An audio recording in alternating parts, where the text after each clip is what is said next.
Selamat sore, selamat datang di Malam Anugerah Piala Citra Festival Film Indonesia 2022 bersama saya Dias Danar, dan saat ini kita langsung atau live dari Red Carpet Malam Anugerah Piala Citra Festival Film Indonesia 2022.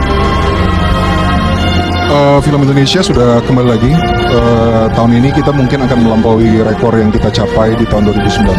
Membanggakan, makin lama makin bernas, makin lama makin banyak alternatif film yang memenuhi selera berbagai kalangan. Senang sekali karena memang kan ini eranya industri film kita bangkit dan maju. Apalagi pertumbuhan ekonomi kita kan sampai tahun 2045 ini tiap tahun tumbuh 5%. Festival Film Indonesia 2022, maka selesai juga rangkaian Red Carpet. Tentu banyak yang mempertanyakan, kenapa Indonesia satu-satunya penghasil film berkualitas dan terbesar di Asia Tenggara? Tentu kita semua mengenal Hollywood, Bollywood yang merupakan studio film yang menghasilkan film besar dunia. Tapi bagi yang tidak tahu, Indonesia juga punya studio film terbesar di Asia Tenggara. Bahkan bukan cuman terbesar, studio film Indonesia ini telah beberapa kali jadi tempat syuting film Hollywood. Studio apakah itu? Ya, namanya adalah Infinity Studio yang berada di Batam, Indonesia. Tapi kita tidak akan membahas studionya hari ini. Yang akan kita bahas, kenapa Indonesia menjadi penghasil film berkualitas dan terbesar di Asia Tenggara. Dikutip dari artikel ini, perkembangan industri film Indonesia menurut sastrawan dan sutradara Richard Orr sudah berada dalam jalur yang tepat. Bahkan sebelum pandemi, produksi film Indonesia bisa dikatakan yang terbaik untuk kawasan Asia Tenggara, baik dari segi kualitas maupun kuantitasnya.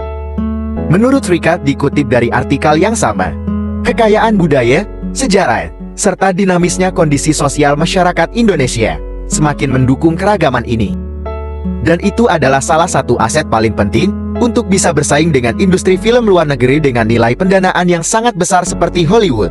Dengan lahirnya sinias muda berbakat dengan karya-karya yang semakin berkualitas, Richard optimis masa depan film Indonesia akan cerah.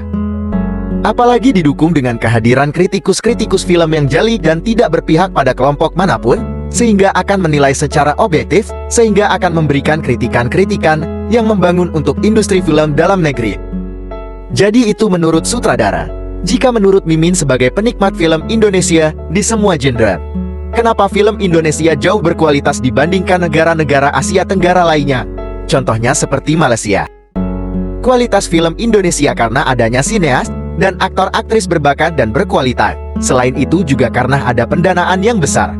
Jika sineas dan aktor artisnya berkualitas, tapi dananya minim, Mimin pastikan film itu burik. Karena dana salah satu pendukung diproduksinya sebuah film. Nah, dana itu datangnya dari mana? Ya, datang dari kita-kita ini sebagai penikmat film. Dan Indonesia merupakan salah satu penikmat film yang terbesar di dunia. Apalagi sekarang kita bisa mengakses film di media streaming yang berlangganan. Pastinya yang tidak punya bioskop di daerahnya, pasti akan menunggu film itu dirilis di media-media streaming. Dan itulah faktor kenapa Indonesia menjadi salah satu penikmat film terbesar di dunia. Kesimpulan dari narasi ini, kenapa Indonesia menjadi penghasil film berkualitas dan terbesar di Asia Tenggara? Yaitu tadi, sineas yang berbakat, artis dan aktor yang berbakat dan berkualitas, keuangan, dan populasi penikmat film di Indonesia yang semakin harus semakin besar.